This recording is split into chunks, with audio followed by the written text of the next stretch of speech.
Go. Gagawin tayong wash machine. Ito. Hindi natin alam. Flip siya. Uy. Ayaw mo may strain siya dito. Ito. May tagas. Yung motor, tingin natin. Ayaw mag-ano. Ito. Ito matagas na. Ito. Ayaw na. Ayaw na. Ugong lang. Puro ugong. Ugong na yung sa loob siya. Tingnan natin yung kapasitor.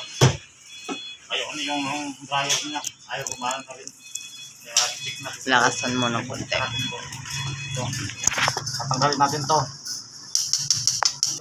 Tigas na ito. Dito na. Ito. Ayun ang gumana. Titingnan natin yan. Kaya babaklasin natin siya ng buo.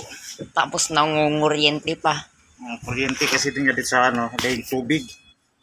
Yung dryer, yung tubig na pupunta sa dryer. Kaya titingnan din natin yan. Buksan natin sa loob. Kaya titignan na lang tayo mga coach. Kasi ugong lang yung niya. Ugong lang yung washing machine.